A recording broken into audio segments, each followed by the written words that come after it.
Hey there, Dave here with a follow-up to one of my most popular videos last year, the one where I revealed this graphic. It's essentially a flowchart that shows which card I use for cashback depending on what I'm buying. Last year, those cards earned me $3,700. That's real cashback with no annual fees. There's been a bit of a shakeup in the credit card world since I made that video, so I figured this was the perfect time to update that system. The cards that I use, the system that I've developed, this is what works best for me.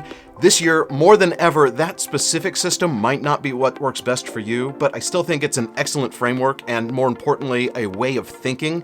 It's going to save you money regardless of which specific cards you use. And if you hit the like button now, I will include an alternate version of the chart, this one that takes out all of those things that are unique to my situation, and these are my best credit cards for pure cashback without any annual fees. So, did you hit the like button?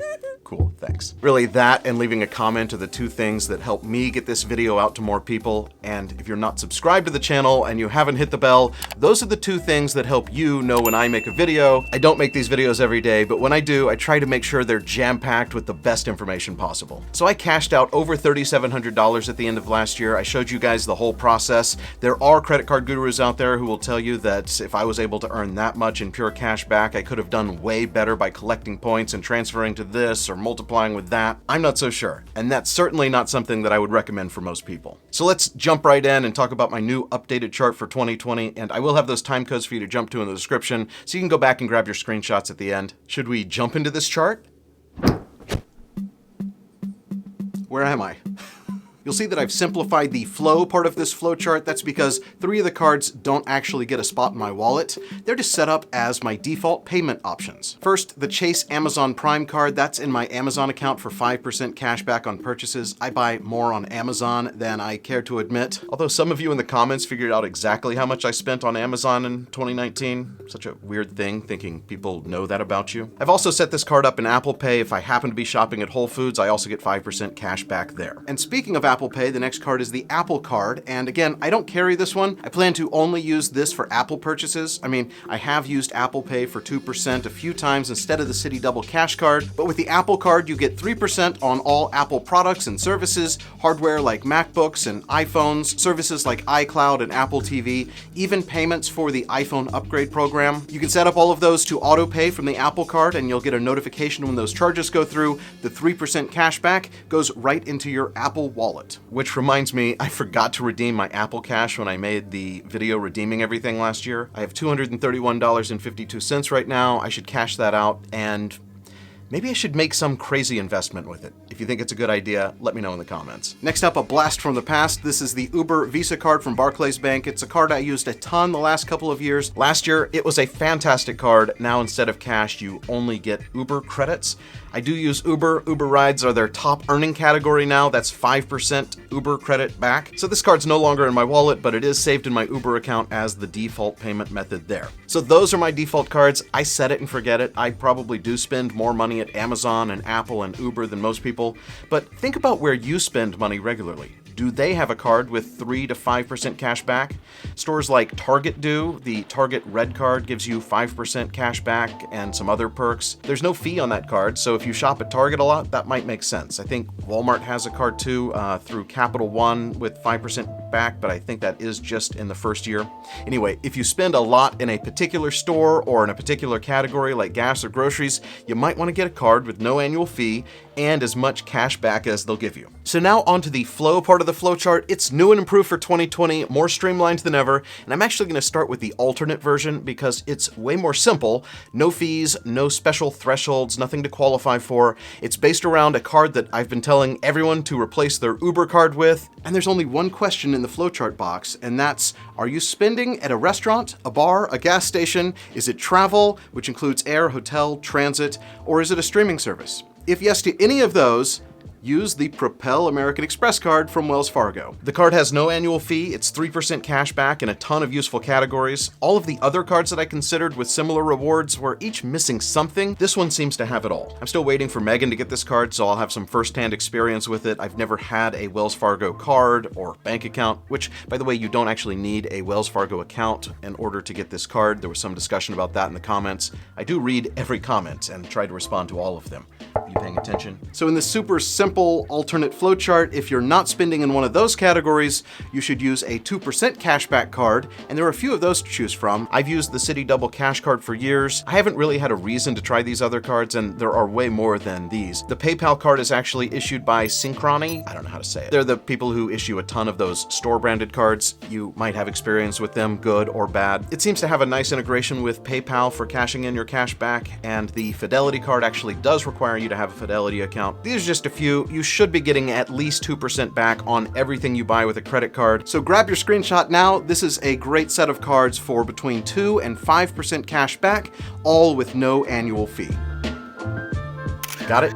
Good. As for the Amazon Prime card, people in the comments have noted that it's not really no annual fee since you have to pay for Amazon Prime, which is $119 a year, or I think $59 for students. I don't think of this as an annual fee because I happily pay for Prime because I get value from it. I was a Prime member long before this credit card even existed. But if you're a no-fee purist, my alternate card for Amazon purchases is the same card, but you earn 3% instead of 5% if you don't have Prime. So there you go. Now that's the simple version, and really the version that I use is nearly as simple. It just has some special requirements, which you'll see. First, are you at a restaurant or a bar? And that includes fancy restaurants, fast food, cocktail lounges, nightclubs, discotheques.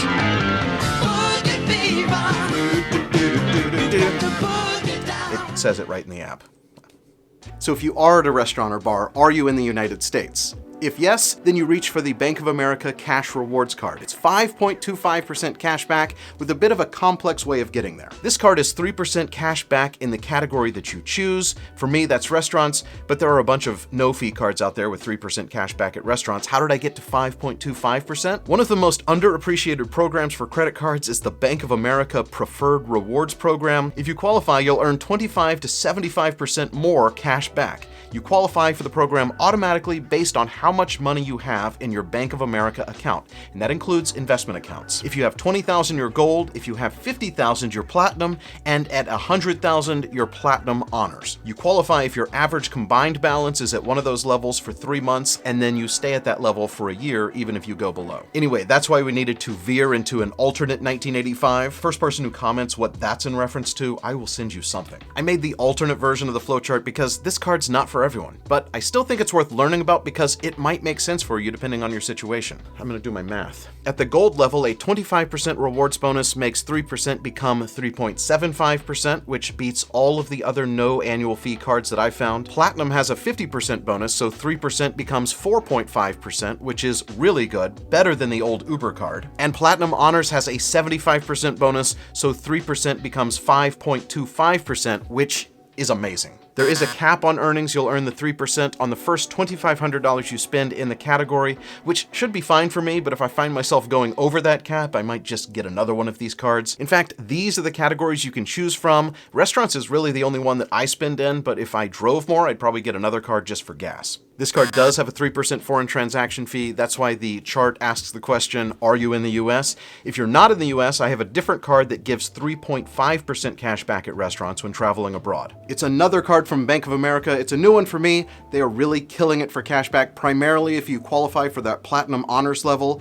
And this is the Bank of America Premier Rewards card, which also has the Preferred Rewards program for 25 to 75% more cash back. There's no foreign transaction fee, and so it's 2% back on dining, which means the 2% is actually 3.5% at the Platinum Honors level. But I didn't actually get this card just to be my non-US restaurant card. It just happens to have a higher cash back rate than any of my other cards. I'll tell you why I really got this card in a minute, but it does have an annual fee, and more on that in a minute too. Back to the flowchart. If you're not at a restaurant or bar, are you buying airfare or are you booking a hotel? If so, I first look to see if that flight or hotel qualifies for 5 times points from the American Express Platinum card. Well, hold up, stop the presses, hold the phone. That card has a $550 annual fee. Have I lost my mind? I have that conversation with myself regularly. Go back and watch my video about the best fee and no fee travel cards. I do not have the Platinum card because I want to use it for their points. I have it for the perks that I would pay for anyway, and this card gives me those perks at a lower cost than I could have bought them elsewhere,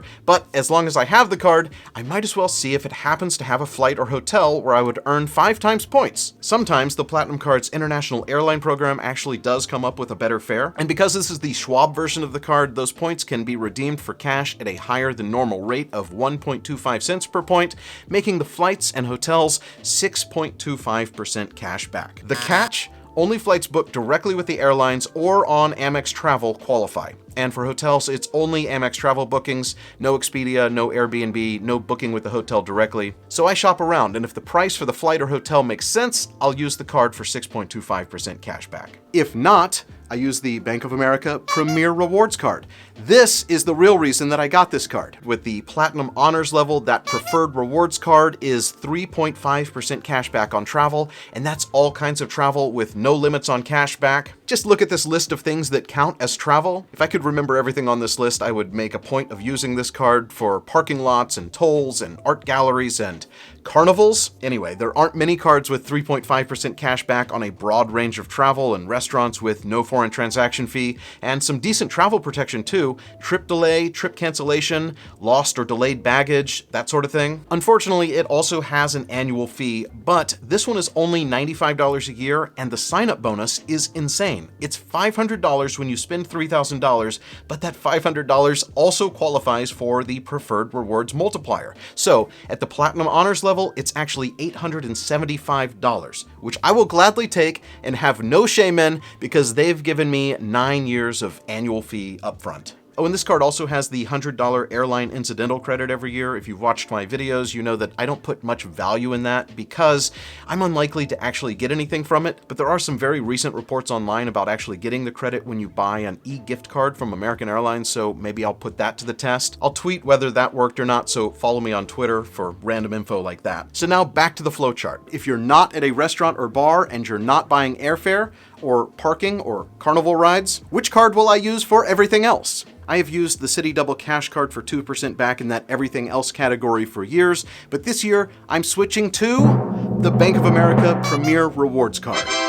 So go ahead, grab a screenshot of this, and that gives a fantastic 2.625% cash back on everything else. I know that that's just a bit over the industry standard of 2% in the everything else category, but based on my spending, that makes an extra $100 to $200 per year. So it's more than worth the annual fee for me just looking at the everything else category, and it happens to be better for travel than any other low or no annual fee card out there. The percentage to beat for both travel and dining is 3%, and this card is 3.5%, and that 2.625% is the best that I've seen for cash on all purchases anywhere. Even if you're not Platinum Honors, the Platinum level will get you 2.25% cash back, which is still pretty darn good. Please let me know in the comments if I've missed anything. I know that there used to be another card out there that beat the 2.625%, and that was from Alliant. They're a credit union, but that was just an introductory offer. It was 3% back for your first year, and they also waived the $99 annual fee that first year too, but they stopped doing that 3% offer. It's now 2.5%, and they've also added a $250 monthly cap on your earnings. So that's not for me. Maybe it's something you'd want to consider though, especially if you don't mind the fee and you spend more than $20,000 per year on stuff that isn't dining, travel, Amazon, Uber, or Apple. Do you know what does not cost $20,000? In fact, it is completely free. That is tapping on the little gray thumb icon. Also, be sure to say something to me down in the comments just so I know you made it this far. If you don't already subscribe to my channel, please do so. Please come back for more. That little bell icon and enabling notifications from YouTube is really all you need to do. My name is Dave Hanson. I'll see you next time.